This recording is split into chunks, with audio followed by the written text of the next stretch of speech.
6장 후회 없는 삶. 그랬어야 했는 데에서 벗어나는 법. 거투르드 타워 76세. 잊지 말게 지금을 살 기회는 단 한 번뿐임을. 섣불리 어리석은 짓으로 망치면 안 돼. 조심하고 또 조심하게나. 지금 하는 일을 훗날 기억하게 될 테니 그 기억은 즐거움으로 남을 수도 있고 후회로 남을 수도 있다네. 고등학교 동창회를 앞둔 한 친구가 내게 이렇게 말하더군.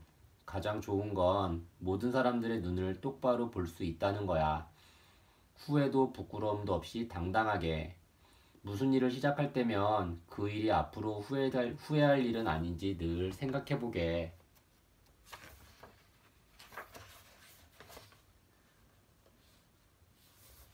전설적인 가수 에디트 파이프가 부른 아무것도 후회하지 않아라는 노래가 있다. 그녀는 이미 모든 대가를 치렀고 쓸어버렸으며 잊었기 때문에 아무것도 후회하지 않는다고 노력한다.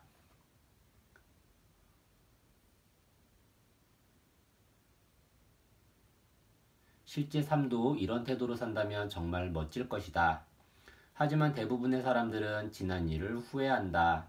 그것도 대개는 일상의 자잘한 일들이다. 이를테면 삼류식당에서 맛없는 음식을 먹는 게 아닌데, 직장 동료에게 그렇게 쌀쌀맞게 굴지 말았어야 했는데, 차가 도로 한복판에서 멈추기 전에 엔진오일을 갈 걸 같은 것들이 대부분이다. 물건을 사놓고 돌아서서 후회하는 구매자의 후회와 비슷하달까. 나는 10대인 딸과 새 차를 사러 갔다가 스포츠카처럼 날렵한 차를 덜컥 사놓고는 집에 와서 생각하니 불편하고 실내도 가지 않는 데다 휘발유도 너무 많이 먹는 차라 후회했던 적이 있다. 이런 식의 후회는 늘 생기며 보통 잠시 우울해하다가 흘려보내기 마련이다. 하지만 어떤 결정 때문에 평생을 후회하며 사는 사람들도 있다. 사랑과 영혼이나 식스센스 같은 영화는 그런 예를 잘 보여주는데, 영화에서는 주인공이 기적의 힘을 빌어서 잘못된 일을 바로잡거나 하지 못했던 말을 한다.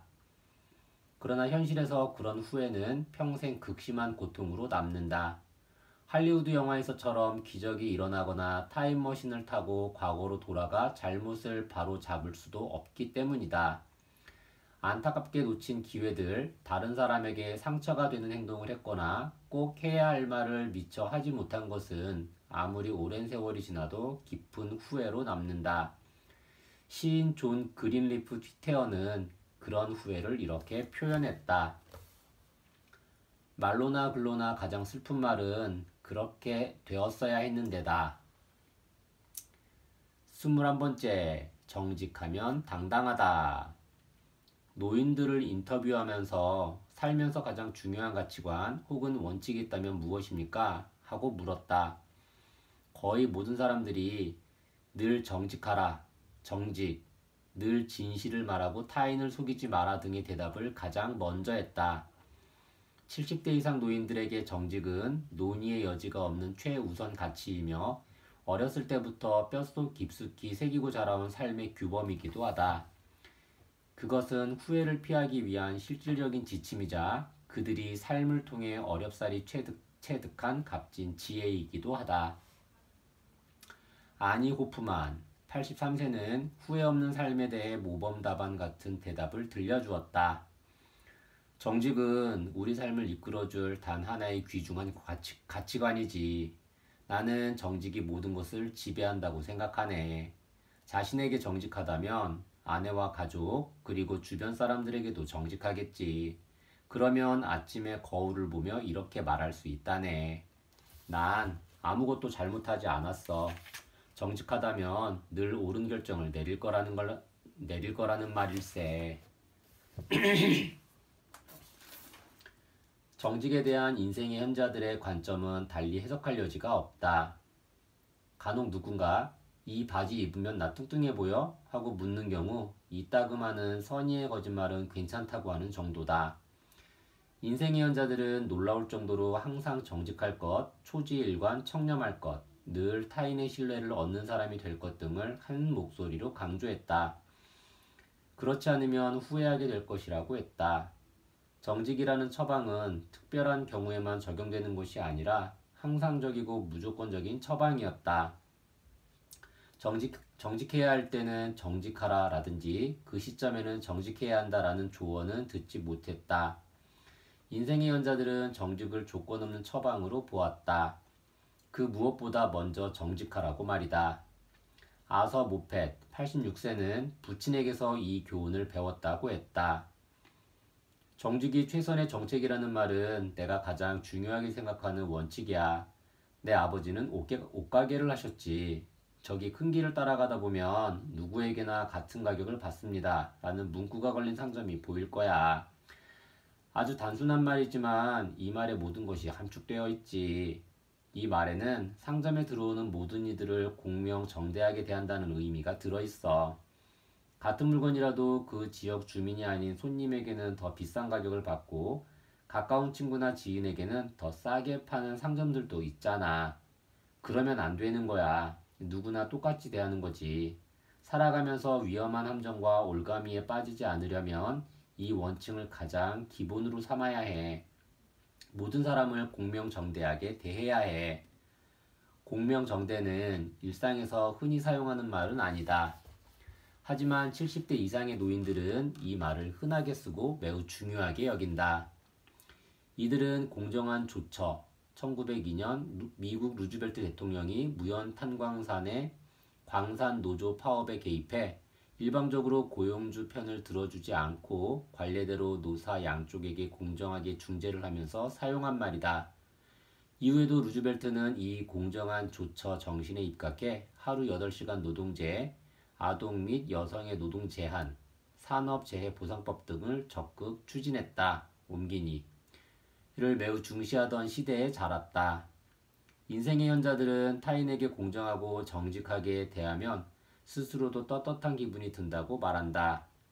반대로 이 규칙을 위반하면 후회하게 된다는 것이다. 곧바로 후회하지는 않을지 몰라도 80 혹은 그 이상의 나이가 되면 삶을 되돌아보게 될 것이고 그때 과거에 정직하지 못했던 자신의 모습과 그로 인해 생긴 일들을 후회하게 될 것이라고 단언한다. 정직하지 못한 말이나 행위는 삶에 몹시도 기나긴 흔적을 남긴다. 정직함을 주제로 인터뷰하다가 조금 특별한 노인을 만났다. 어느 일요일 늦은 오후 마지막 햇살이 요양시설에 있는 유진 어나트 80세의 방 창문에 길게 걸려 있었다. 유진은 깔끔하게 손질한 짧은 회색 머리에 단정하고 잘생긴 할아버지였다. 외모만 보면 나이보다 훨씬 젊어 보였지만 그는 뇌졸중을 앓았고 그 여파로 말하는데 어려움을 겪고 있었다. 그는 더듬더듬 말을 잇다가 간간히 멈추고 생각에 잠기기도 했다. 그러면서도 그는 경험에서 우러난 귀중한 지혜를 나누어 주었다. 유진은 한국 전쟁에 참전했고 전쟁이 끝난 후에 제조업에 종사했다. 직업 특성상 먼 곳까지 출장을 자주 다녔는데 그러면서 지금까지도 후회가 되는 실수를 범했다. 들어보게 아주 중요한 말이니까. 내가 하고 싶은 말은 정조의 의무를 저버려서는 안 된다는 걸세. 나는 정말 최악의 남자일세. 신뢰할 만한 남편이 아니었거든. 그게 후회돼. 정조를 지키는 것이 결혼 생활에서 얼마나 중요한지 난 정말 강조하고 싶네.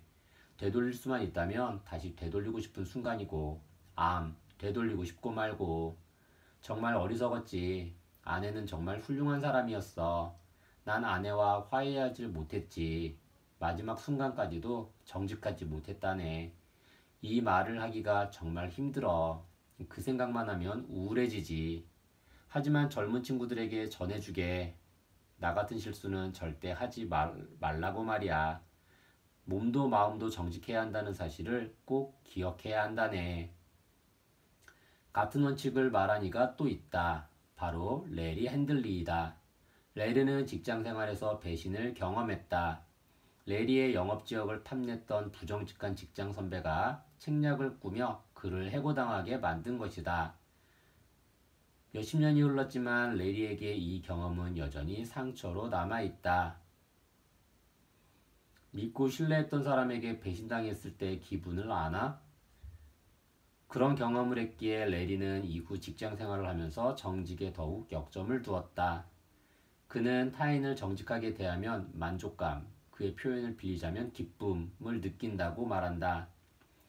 직장 생활에서 가장 중요한 것은 정직과 신뢰라네. 고객에게 절대 허튼 소리는 하면 안 돼. 솔직하게 말해야지. 예전에 내 제품을 구매하고 싶어 하는 고객들이 있었지. 나는 고객들에게 이렇게 말했어. 글쎄요, 이 제품이 고객님께 잘 맞을지 모르겠습니다. 어떻게 보면 영업을 오히려 망치는 말을 한 셈이지. 하지만 정직함은 늘 효과가 있어. 나는 내 조카들은 물론 다른 사람들에게도 늘 정직하고 진실한 삶을 살라고 강조하지. 그렇게 살면 거짓말이 탄로나지는 않을까 하는 걱정도, 다른 사람들이 내게 실망하지는 않을까 하는 걱정도 할 필요가 없어진다네. 항상 정직하면 언제나 평화롭게 살 수 있다네. 그건 정말 즐거운 일이지. 그런가 하면 인생의 현자들 가운데는 직장 생활을 할 때 정직하지 못했으며 그로 인해 엄청난 심리적 고충을 대가로 치러야 했던 이들도 있다. 조던 와이저 77세가 그런 경우다. 조던을 만난 곳은 뉴 잉글랜드에 있는 농장 주택을 개조해 만든 집이었다. 우리는 넓고 아늑한 거실에서 커피를 마시며 봄이 움트고 있는 바깥 풍경을 내다보았다. 조던은 자수성가한 사람이다. 브루클린에서 자란 조던은 고등학교를 자퇴하고 군에 입대를 했다가 훗날 성공한 기업인이 되었다. 내가 인터뷰했던 다른 사업가들과 마찬가지로 그는 이윤을 더 많이 남기기 위해 법을 어기고 싶은 유혹에 빠졌고 떳떳하지 못한 행위를 저질렀다. 하지만 그 일을 계기로 삼아 그 후로는 그런 유혹을 단호하게 떨치고 정직함을 평생의 신조로 삼게 되었다. 내 경험을 말해주지. 그래야 이해할 테니. 내가 수입해서 판매하려는 물건이 있었는데 생산국에서 바로 수입하기에는 관세율이 너무 높았어. 그래서 우리는 우선 다른 나라로 그 물건을 보내 마치 그 나라에서 만든 것처럼 다시 상표를 붙여 미국으로 들여왔지. 그렇게 하면 세금도 훨씬 적게 낼 수 있었고 물건을 들여오기도 쉬웠거든. 부정한 짓을 저지른 거야. 세관 당국이 낌새를 채고 우리를 주시했지만 다행히 통관 수속은 마쳤지. 대단한 규모의 탈세도 아니고 완전히 사기라고 보기도 힘들었거든. 하지만 교묘히 법망을 피해가는 행위였지. 그런 짓은 저지르면 안 되는 건데 말이야. 마음이 편치 않았어. 그래서 그 이후로는 절대 그런 짓을 하지 않았다네. 그럴 만한 가치가 있는 일이 아니거든. 자다가 한밤중에 벌떡 일어나 이렇게 되면 어쩌지? 저렇게 되면 어쩌지? 하며 불안에 떨고 싶지 않다면 절대 그런 짓은 하지 말게. 돈 때문에 그런 찜찜한 짓을 할 필요는 없어. 그럴 가치가 없지. 약간의 금전적 이득을 볼 수는 있지만 영혼이 파괴된다네. 22번째. 기회가 묻거든 네라고 답하라. 나는 삶의 가능성이 너무 적다고 생각하는 사람들을 많이 만났다. 그들은 칸막이로 둘러싸인 사무실이나 좁은 공간에 꼼짝 않고 틀어박혀 제한된 공간이 주는 익숙함 속에 머물기로 이미 결심했다. 시간을 너무 많이 소모하게 될까봐 혹은 고생할까봐 두려워 승진의 기회를 거부한 사람들도 보았고, 모험을 좋아하는 타입이 아니라는 이유로 해외에서 1년에서 2년 정도의 시간을 보낼 수 있는 기회를 마다하는 사람들도 보았다. 또 사람들 앞에 나서기가 두렵고 일도 너무 많아진다며 직장에서 프레젠테이션을 할 수 있는 기회를 포기하는 이들도 보았다. 이들은 스스로 정한 한계의 틀에 자신을 가두고는 거기에서 벗어나라고 하면 오히려 화를 낸다. 이런 태도를 인생의 현자들은 어떻게 볼까? 그들은 하나같이 크나큰 실수를 하는 것이라고 꼬집는다. 새로운 기회가 올 때마다 내라고 적극적으로 맞아야 한다는 것이다. 인생의 현자들이 시간과 관련해 가장 흔히 언급하는 후회스러운 일 역시 기회가 찾아왔을 때 문을 굳게 닫아두고 그 기회를 받아들이지 않은 것이었다. 그들은 직장 생활에서 받을 수 있는 가장 큰 보상은 일을 더 할 수 있는 기회라고 말한다. 조 슐레터 73세는 이 교훈의 중요성을 절실히 느끼게 해주었다. 경제 대공황 시대에 태어난 다른 아이들과 마찬가지로 조 역시 가난한 집안에서 힘겨운 어린 시절을 보냈다. 남달리 영특했던 그는 아이비리그 대학 중 한 곳에 입학했고 집안 최초 대학생이 되었다. 학교를 마친 후 그는 엔지니어가 되어 기업 경영진의 위치까지 오르게 되었다. 60대에는 기업 육성시설의 리더가 되었고 신망 있는 대학의 MBA와 MBA 과정 MBA 과정 학생들을 대상으로 기업가 정신에 관해 강의도 하게 되었다. 가난한 집에서 태어났지만 기업인으로 성공하고 훗날 인재들을 양성하는 기업으로 길을 바꾼 인생의 현자. 존이 들려주는 가장 중요한 조언은 바로 네라고 대답하는 것이다. 내가 살면서 고수한 한 가지 원칙은 아니요라고 대답해야 할 명백한 이유가 없는 한 네라고 대답하는 거야. 내 삶에 아니요라는 대답은 없었다네. 나는 내게 주어진 일들을 흔쾌히 받아들였지. 재미있는 일은 아니었지만 하다 보면 흥미가 생기는 경우가 많았어. 네라고 말할 때 기회가 온다네. 하지만 그 기회가 2번씩 오는 경우는 많지 않지. 이 긍정의 원칙은 이 일을 하시겠습니까? 하고 묻는 사람이 있는 곳이면 어디든, 직장이든 봉사활동을 하는 곳이건 다른 곳이건 어디라도 모두 해당되지. 좋아, 해보자 하고 받아들이는 거야.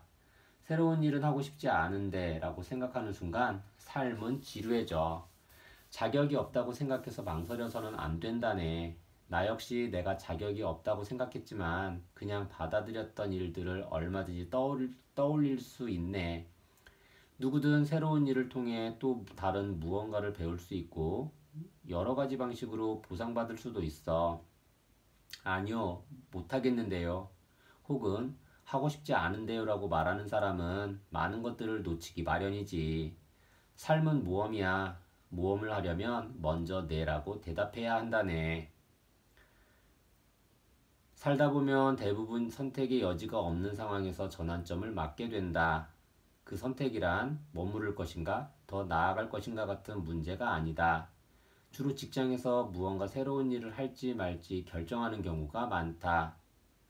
새로운 책임을 지게 될 기회이자 낯선 사람과 낯선 곳으로 가게 될 기회 말이다. 직장 생활을 가장 행복하게 했던 인생의 현자들이야말로 언제 아니요라고 해야 하는지, 언제 현재하고 있는 편하고 익숙한 일에서 벗어나 다른 일을 하기로 결정해야 할지 정확한 지점을 말해줄 수 있다. 셸리 도널드슨은 규모가 큰 사회사업 프로그램을 지휘하고 있다. 그녀 역시 기회가 왔을 때 긍정적인 대답을 하라고 적극 권했다. 설령 위험이 따르더라도 말이다. 늘 열려 있어야 해. 그래야 새로운 기회가 왔을 때 붙잡을 수 있지. 내가 처음으로 직장을 옮길 때가 기억나네. 직업 소개소에 있는 사람이 내게 이런 말을 했어. 왜 이 직책에 지원하지 않는 거죠? 그래서 나는 말했지. 경력 5년 이상인 사람을 구한다고 해서요. 난 내가 그 일을 못할 거라고 생각했어. 그래서 거절하려고 했지. 그랬더니 그 사람이 이렇게 말하더군. 그건 우리가 알아서 할게요. 난 면접 기회를 얻었고 직장을 옮겼지. 위험을 피하기만 하면 새로운 기회를 얻지 못하는 법이야. 앞에서도 여러 가지 지혜를 들려주었던 엘버트 풀섬은 정말 놀라운 사람이었다. 농장주인 그는 자신의 사업을 여러 분야로 확장했다. 지금의 성공에 이르기까지 수도 없이 많은 장애를 만났고 그로 인해 고통도 겪었다. 직원들을 위협하는 해고나 규모 축소 같은 것이 아니라 농장의 존립을 위태롭게 하는 자연재해나 화재 같은 것들 때문이었다. 현재는 일선에서 물러난 후 비상근직으로 편안하게 사업에 관여하고 있는 그는 자신의 경험을 회고하며 이렇게 말했다. 나는 정말 멋진 삶을 살았다네. 운도 따랐고 건강도 좋았고 말일세. 내가 어마어마하게 중요한 충고를 해달라고 했나? 하나 말해줌세. 어느 날 잠을 깊이 들지 못하고 꿈을 꾸었어. 그러고는 아침에 일어나 시를 썼다네. 내가 시인이라고 생각은 안 하네만 나는 내가 쓴 시를 복사해서 손주들에게 하나씩 나눠줬지. 한번 들어볼 텐가? 그는 잠시 숨을 고르고는 시를 읊었다. 다음은 그 시의 일부이다. 만약 네가 할아버지, 난 앞으로 어떻게 하면 좋죠라고 묻는다면 뭐라고 대답해주면 좋을까? 찬란하게 달렸던 눈부신 경주 이야기를 해줄까? 아니면 숨가쁘고 고통스럽고 두려웠던 경주 이야기를 해줄까? 삶이 내게 건네주는 역경과 시련, 그리고 땀, 그래도 용기를 얻을 수 있겠니? 불리한 패를 쥐고도 두 배로 내기를 걸 수 있겠니? 엘버트는 설명을 덧붙였다. 아버지와 나는 카드놀이를 즐겼지. 이 시는 거기서 착안한 거야. 아버지가 이길 때가 꽤 많았어. 언젠가 내가 아버지에게 어떻게 이긴 거냐고 물었어. 그랬더니 아버지가 이렇게 말씀하셨어. 잃었을 때는 두 배로 걸었던다. 아내와 나는 그 충고를 따랐지.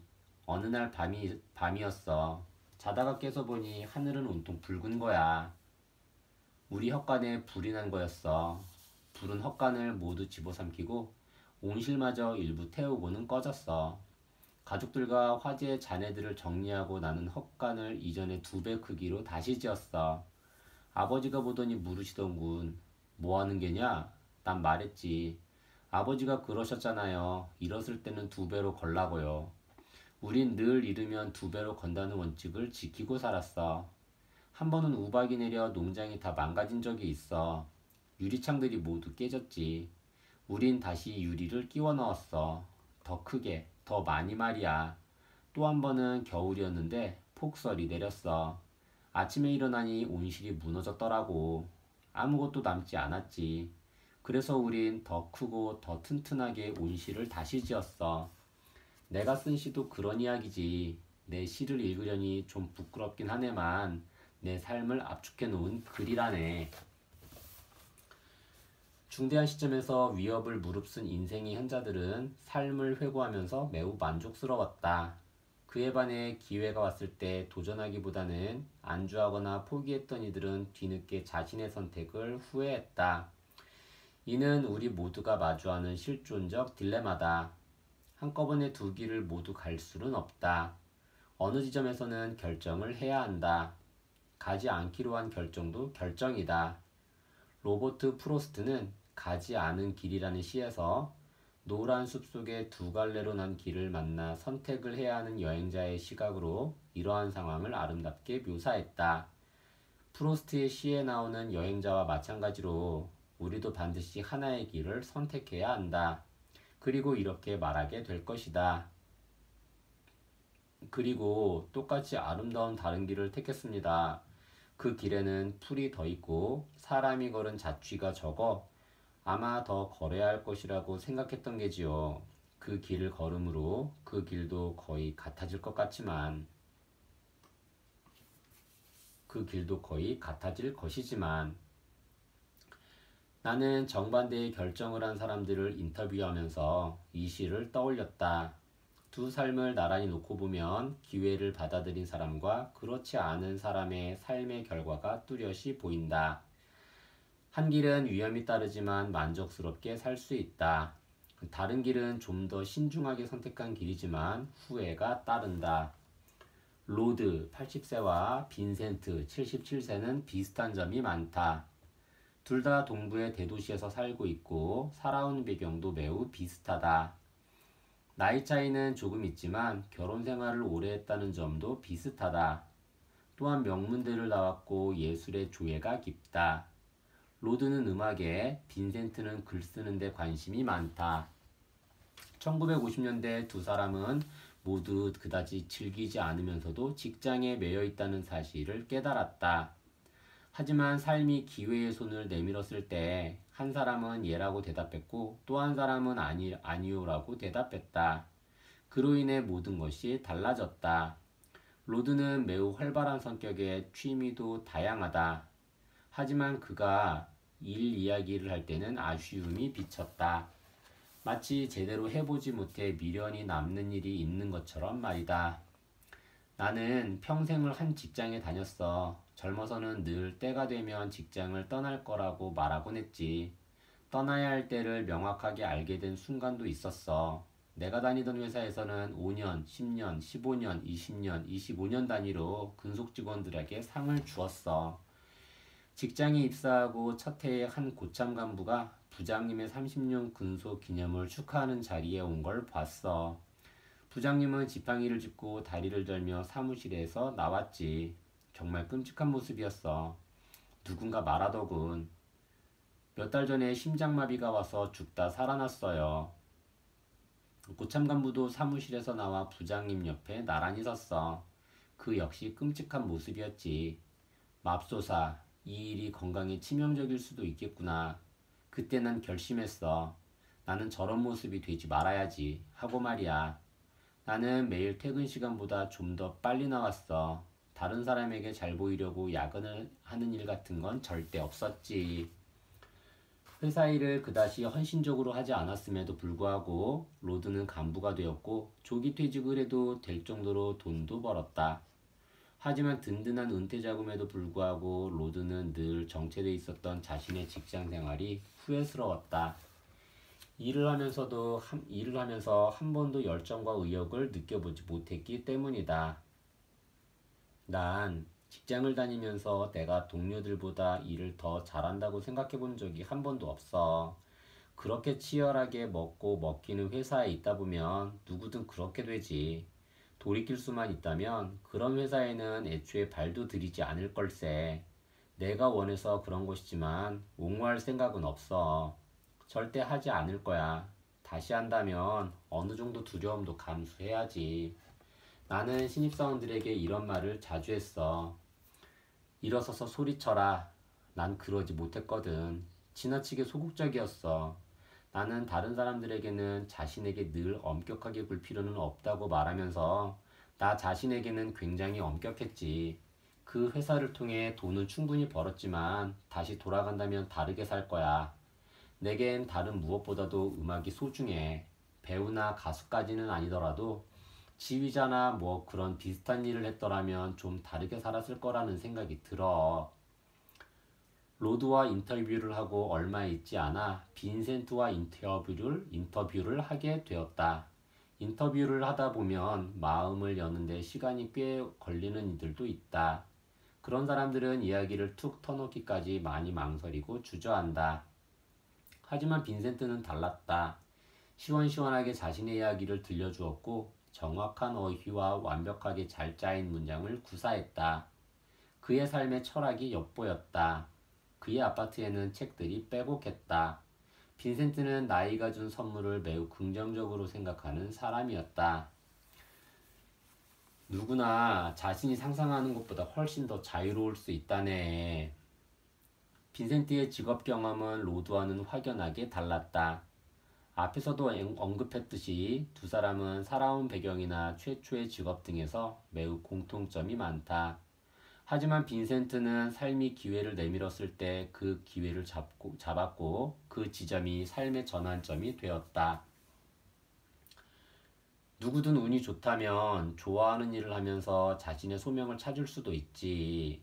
32살의 나는 직장인으로서는 그다지 성공적이라고 볼 수 없는 직업을 버리기로 결심했다네. 그리고 내가 늘 꿈꾸던 작가의 길로 들어섰지. 선택이 안겨준 변화는 놀라웠어. 즐기면서 돈도 벌었으니 말이야. 그런 기회를 지닌 사람은 아주 드물지. 어때? 자네도 한번 시도해 볼 텐가? 물론 빈센트도 그 선택을 하기까지 쉽지만은 않았다. 하지만 그는 선택했고 그것을 결정한 날은 그의 삶에 매우 특별한 순간이 되었다. 그날 여자친구 로라와 난 해변에 앉아 있었지. 아이들 한두 명이 뛰어놀고 있었고 저만치서 여성 해군 예비부대가 오고 있었어. 꽤나 여유로운 풍경이었지. 난 로라에게 이렇게 말했어. 난 늘 작가가 되고 싶었어. 이제 내가 진심으로 하고 싶은 일을 하기 위해 노력하고 싶어. 작가가 되기로 결정하기까지 32년이 걸렸어. 물론 먼저 역량을 쌓아야겠지. 우선 잡지사에서 일할 생각이야.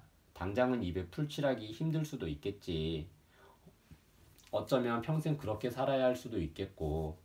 하지만 마흔이 돼서 과거를 되돌아보며 내가 원하는 일을 선택할 결단력만 있었더라면 하고 후회하고 싶지는 않아. 그러자 로라가 나를 보며 이렇게 말했다네. 그 결정을 하는데 왜 그렇게 오래 걸렸어? 그때 몇 년을 만나온 내 눈앞의 여인이 정말 특별하고 용기 있는 사람이라는 사실을 깨달았지. 난 운 좋게 그 여인과 사랑에 빠져 결혼도 하게 되었네.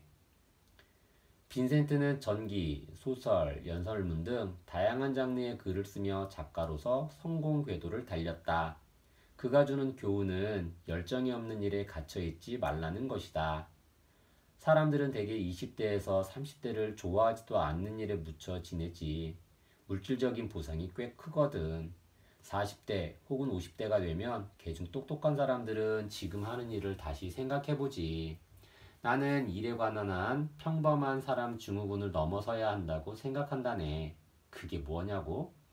해변에 앉아 밀려왔다가 다시 밀려가는 물을 바라보고 있노라면 이런 말이 들릴 것세.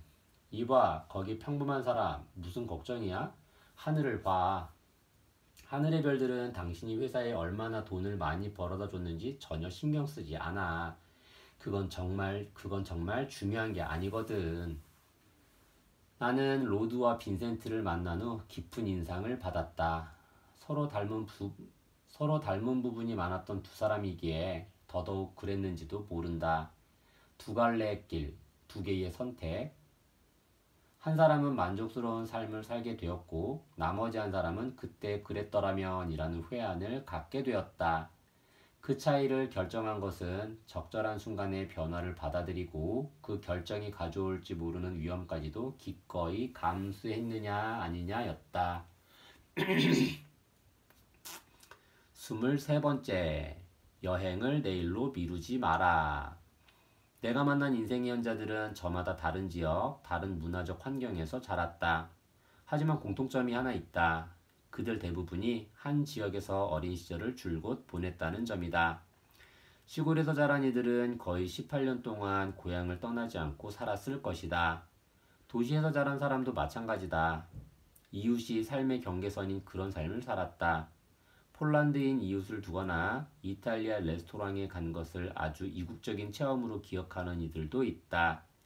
90세의 한 노인은 내게 이런 말을 했다. 자네도 나처럼 캔자스 같은 시골에서 자라면 평생 동안 아는 사람들 전부가 다 캔자스 출신이 된다니까. 제2차 세계대전은 많은 남성들의 인생을 바꾸었다. 태어나 자란 고향 마을이 세상의 전부였던 그들은 프랑스, 북아프리카, 호주, 하와이 등 광활한 세계로 보내졌다. 당시를 기억하는 80대 혹은 90대에 접어든 노인들은 작은 시골 마을에서만 살다가 세계로 내던져진 그때 놀랍고도 당황스러웠던 기억을 떠올리며 고개를 젓는다. 잭 덴코 87세는 당시의 느낌을 이야기해 주었다. 2차 세계대전 때 나는 태평양 부근에서 복무하고 있어서 6인이 원주민들과 이야기를 하곤 했지. 그 나라 말은 도무지 알 수가 없어. 부족별로 다 다르거든. 하고 싶은 말이 있으면 손짓 발짓으로 설명하는 거야. 우리에게 베풀어준 것을 생각하면 그들은 세계에서 가장 아름다운 사람들이야. 그때 많은 걸 배웠지. 세상은 참 넓어. 전쟁 후 사람들은 전보다 훨씬 큰 세상을 보게 되었다. 특히 TV의 출연으로 다른 나라의 풍경이나 사람들이 사는 모습을 안방에서도 볼 수 있게 됐다. 중산층이 비행기를 이용하기가 쉬워졌고 해외여행도 다닐 수 있게 되었다. 그러나 1960년대까지만 해도 비행기를 타본 사람은 극히 드물었다. 인생의 현자들 중 일부는 열성적으로 여행을 다녔다. 국내는 물론 세계 곳곳을 탐험했다. 그런가 하면 상대적으로 여행을 많이 다니지 못하고 다니더라도 잠시 다녀온 이들도 있다. 얼마나 많은 나라들을 여행했건 혹은 한 곳에 줄곧 머물러 살았건 상관없이 인생의 현자들에게는 한 가지 공통점이 있다. 그들 모두 여행을 더 많이 했더라면 하고 바란다는 것이다. 삶의 마지막에 서 있는 인생의 현자들은 하나같이 여행에 큰 의미를 두었다. 그들은 장시간에 걸쳐 여행 이야기를 하고도 이야기를 마칠 무렵이면 늘 아쉬운 듯 말했다. 늘 그곳에 가고 싶었는데. 인생의 현자들 중 가장 열정적인 여행가를 꼽자면 단인 리 페리에 97세다. 1930년대 젊은 나이에 첫 세계 여행을 위해 배에 오르면서부터 그의 여행 인생은 시작되었다. 그는 1년 중 절반은 세계를 돌며 보냈다. 당시만 해도 여행이 쉽지 않던 때였다. 우여곡절도 많았지. 위험한 상황에 처했던 적도 있었고 중국 오지에서는 몇 번이나 목숨을 잃을 뻔했다네. 그래도 하나 배운 게 있다면 여행할 기회를 놓치지 말아야 한다는 거야. 정당한 기회라면 말이야. 약간은 모험심도 있어야겠지. 리의 아내는 65세이며 그녀 역시 모험가 기질이 다분하다. 리보다 세계 여행을 4번이나 더 다녔다. 리는 라틴 아메리카를 여행하다가 사고를 당해 헬기로 수송되었던 적도 있다. 그럼에도 불구하고 리는 아직 여행이 끝나지 않았다고 했다. 그는 자신이 걷는데 약간의 문제가 생겼다는 사실은 인정한다.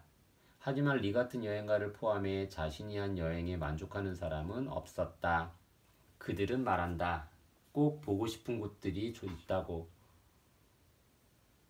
꼭 가보고 싶다고. 인생의 현자들이 여행에 관해 젊은이들에게 던지는 메시지는 바로 지금 당장 떠나라는 것이다. 이 책의 초반에 소개했던 루스엠은 주변 사람들이 가장 후회를 많이 하는 것이 여행을 미루다가 너무 늦어버린 경우라고 했다. 그녀 역시 남편의 도움이 없었더라면 그런 실수를 할 뻔했다. 남편이 내게 여행의 중요성을 알려주었지. 그 사람은 여행을 사랑했거든. 난 그 정도로 좋아하지는 않았어. 마지못해 했지. 난 남편에게 좀 더 나이 먹을 때까지 기다리자고 했어. 그런데 남편은 고집을 꺾지 않았어. 그 사람은 이렇게 말했지. 아니, 지금 당장 가자. 우리가 나이가 더 들어 여행을 갈 수 있을지 없을지 어떻게 알아? 그래서 우린 세계 방방곡곡을 다녔어. 유럽도 가고 아시아도 갔지. 그런데 정말 좋더라고. 남편 말이 맞았어. 나중에 아프게 될지 죽을지 어떻게 알아? 그러니 할 수 있다면 지금 당장 떠나. 경제적으로 큰 무리가 없고 가족이나 직장에 타격을 주지 않는다면 젊을 때 가능한 많이 다녀. 마르셀라 요세프 76세 역시 때를 놓치지 않고 여행할 수 있었던 것을 매우 감사하게 생각한다. 그녀는 젊었을 때는 여행할 기회가 없었다. 결혼하고도 고향 근처에서 살았고 결혼과 동시에 남편이 새 직장에 다니게 되는 바람에 신혼여행조차 가지 못했다. 하지만 부부는 신중하게 계획을 세워 조금 일찍 은퇴를 하고 여러 곳으로 여행을 다녔다. 은퇴를 계속 늦추면서 지칠 때까지 일만 한다는 건 말도 안 된다고 생각해. 남편과 나는 50대에 은퇴를 했어. 여행을 하고 싶었거든. 먼저 미국 모든 주를 샅샅이 다녔지. 캐나다와 유럽에도 갔고. 애들이 대학에 간 후에 돈을 아주 아껴 썼어. 그래야 여행을 할 수 있으니까. 우린 줄기차게 여행을 다녔지. 남편이 병이 생겨 더 이상 여행을 할 수 없을 때까지 말이야. 아프기 전에 여행을 다닌 것이 얼마나 다행인지 몰라. 우린 여행에서 만난 모든 순간을 사랑했어. 우리만의 여행이니까 지금도 후회는 없어. 훗날 후회하지 않기 위한 해답을 하나 더 얻었다. 시간과 몸이 허락하는 한 여행을 하라. 할 수 있다면 가장 좋아하는 동반자와 함께 하라. 이 메시지는 여행을 미루다 때를 놓쳐버린 인생의 현자들이 특히 더 강조한 것이다. 베티나 글로버 86세와 기나긴 인터뷰를 하는 동안 그녀에게서 후회나 불만은 거의 볼 수 없었다. 하지만 그녀는 평생을 거의 집을 벗어나지 않고 살았다. 늘 하와이에 가보고 싶었는데 한 번도 못 가봤어. 아, 이젠 너무 늦었지. 하고 말하는 그녀의 눈에는 안타까움이 짙게 어려 있었다. 잭 발터, 81세는 은퇴 후 아내가 암에 걸리는 바람에 사별했다. 혼자 여행을 몇 번 가긴 했지만 여행을 즐기기엔 너무 늦었다는 사실을 깨달았다. 우리 부부는 은퇴를 하면 여행을 많이 하기로 했지. 그런데 정작 은퇴 후에는 린이 세상에 없었어. 너무 늦었지. 몇 번 혼자 여행을 가긴 했는데 여행지 자체는 나쁘지 않았지만 혼자 가니까 재미가 없더군. 캐나다 로키 산맥을 버스를 타고 지나가는데 풍경이 정말 아름다운 거야. 아내 린에게 이렇게 말하고 싶더군. 저 빛깔 좀 봐. 물론 아내는 듣지 못하지. 난 여행에서 보고 느끼는 것들을 아내와 나누고 싶었는데 너무 오래 기다리는 바람에 때를 놓쳤지. 이런 말을 하는 사람도 분명 있을 것이다. 여행? 물론 좋지요. 하지만 그럴 여유가 있나요? 그런 물음에 인생의 현자들이 주저없이 다른 곳에 지출할 돈을 아끼거나 먼저 사용해도 좋을 만큼 여행은 가치 있는 일이라고 답한다. 여행은 견문을 넓혀주고 삶의 구심점을 찾게 도와주고 여러 가지 새로운 것들에 도전하게 해주므로 아주 많은 이익을 가져다 준다는 것이다. 도나 로플린 78세는 다른 무엇보다도 여행을 우선순위에 두라는 충고를 흥미롭게 들려준다. 주방을 개조할지 여행을 할지 결정해야 한다면 단연 여행이죠. 젊어서 여행하면 나이 들어서는 하지 못하는 것들을 더 많이 할 수 있답니다. 돈이야 나중에라도 벌면 되니까요. 물론 여행이 젊은이들만의 전유물은 절대 아니다. 하지만 인생의 현자들은 나이가 들면 여행의 고단함을 견디기가 힘들어진다고 현실적인 이야기를 해준다. 여행을 하면 나이가 들어서도 세상을 제대로 볼 수 있는 특별한 힘이 생기므로 더없이 중요하다고 강조하는 인생의 현자들도 있다. 여행은 인생을 잘 살았다는 기분을 느끼게 해주는데도 한몫한다. 로즈마리 브루스터는 여행의 중요성을 뼈저리게 느낀 나머지 갖은 노력을 다해 남편과 함께 그토록 좋아했던 여행을 갈 수 있었다. 로즈마리의 남편은 많이 아팠다. 하지만 병도 그들을 막진 못했다. 로즈마리는 말했다. 남편은 8년째 신장투석을 받고 있어. 그런데도 우린 여행을 그만두지 않았지. 그저 밤낮이 바뀌었을 뿐. 난 로즈마리의 이야기가 더 듣고 싶어 청했다. 남편 투석 일정 때문에 우리는 밤에 일어났어. 길거리 한복판에서 투석을 하지 않으려면 서둘러야 했으니까. 우린 세스커툰이며 브리티시 콜롬비아, 뉴올리언스를 다녔지. 쉬운 일이 아니었지만 우린 함께 여행을 하고 싶었고 아프다는 이유로 모든 것을 놓치고 싶지 않았지. 그래서 여행을 한 거야. 여행을 가려고 돈도 모았어. 덕분에 때를 놓치지 않고 했지. 이동식 링거 거치대며 각종 장비들도 다 챙겼어. 버스 여행을 다닐 때는 사람들이 버스에서 다 내리고 나면 링거를 교체했어. 그렇게 미국이건 캐나다건 어디든 다닐 수 있었어. 여행을 할 수 없다는 어떤 구실도 로즈마리 부부의 이야기에는 무색해진다. 자, 이제 가고 싶은 곳, 보고 싶은 목록을 만들어라. 그리고 편안하게 여행을 누릴 수 있으리라 생각되는 시기를 계획하라. 단, 90대에 떠나는 건 피하길 바란다. 버스 투어 말고 다른 여행은 할 수 없다. 운 좋게 기회가 생긴다면 주저할 이유가 뭐가 있겠는가? 갈 수 있을 때 어떻게 그 여행지에 갈지 계획을 세워라. 많은 인생의 현자들이 삶의 마지막 10년은 여행을 더 많이 다니지 못한 것을 후회하며 보내는 경우가 많다. 그들의 전철을 받고 싶지 않다면 기억하자. 오늘 할 일을 내일로 미루지 말라는 격언은 여행에도 해당된다.